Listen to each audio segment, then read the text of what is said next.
Nul n'oubliera son nom et son courage. Il a servi jusqu'au sacrifice de sa vie. Édition spéciale aujourd'hui sur la Provence. C'est aujourd'hui qu'un hommage national est rendu à Éric Masson. Ce policier est tué par un dealer mercredi dernier. Retour en images sur cette cérémonie présidée par Jean Castex, remplie d'émotions, ici à la préfecture de Vaucluse.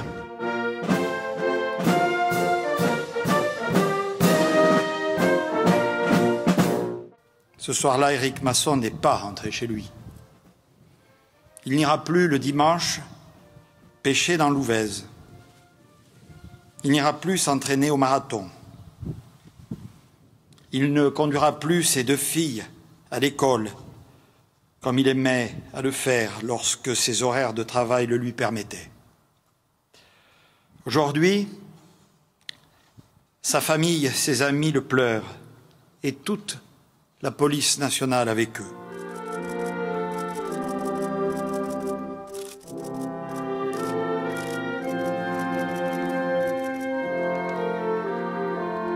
Tu disais que lorsque quelqu'un disparaît, les gens ont tendance à idéaliser la personne qu'il a été. Mais aujourd'hui, nul besoin de sublimer ton souvenir. Chacun qui te connaît sait que tu es une belle personne. Des épreuves, depuis que je suis mère, j'en ai déjà traversé. Je dois dire que c'est une épreuve qui est dure, mais qu'il faudra qu'on surmonte collectivement.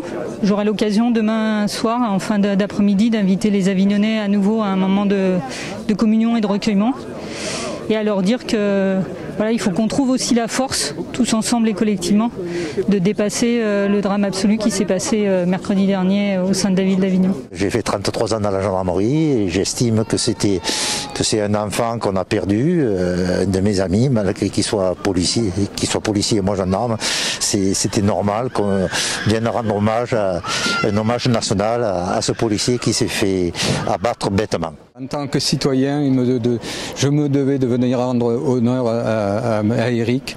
C'est une perte pour nous parce que ce brave garçon faisait son travail, il le faisait très bien.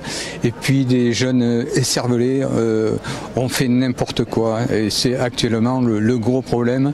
Les gens agissent sans réfléchir. Alors moi je suis là parce que je suis un ami du papa de la victime, Marc Masson, qui était lui-même aussi dans la police, retraité.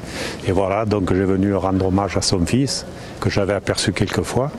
Et c'est bien triste de finir sa vie comme ça.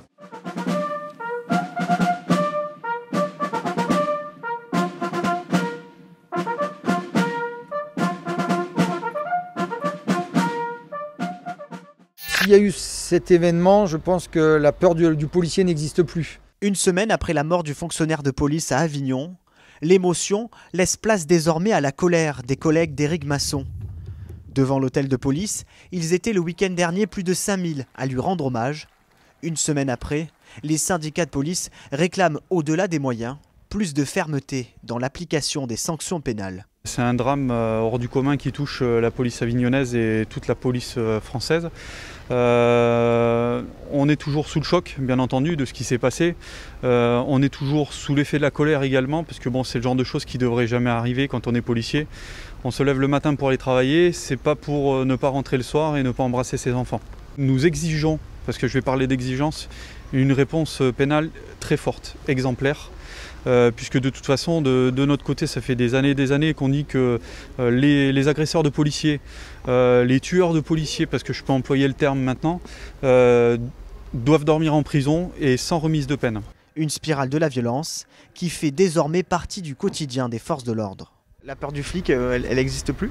J'ai l'impression. Alors jusqu'à ce terme-là, je vous dis non, parce que c'est quand même pas tous les jours qu'on entend qu'un policier sur un contrôle se fait tuer. À la rigueur, un policier qui monte au braquage, il rentre dans la police en sachant que c'est un métier dangereux et qu'il peut y avoir des échanges de feu. Là, c'est un échange de feu uniquement dans un sens pour tuer. Et c'est ça qui est nouveau et qui ne doit plus jamais se reproduire. À partir du moment où, en retour, il y a une réponse, comme je vous le disais, pénale forte et quelque chose de fort qui est proclamé, je pense que les personnes, en sortant leur arme, réfléchiront peut-être à 2 fois avant de tirer, ce qui n'est pas le cas actuellement. Le vol dans la police, je me rappelle à mes débuts, c'était 3 ans, 300 000 francs à l'époque de peine. J'entends pas beaucoup ce genre de choses.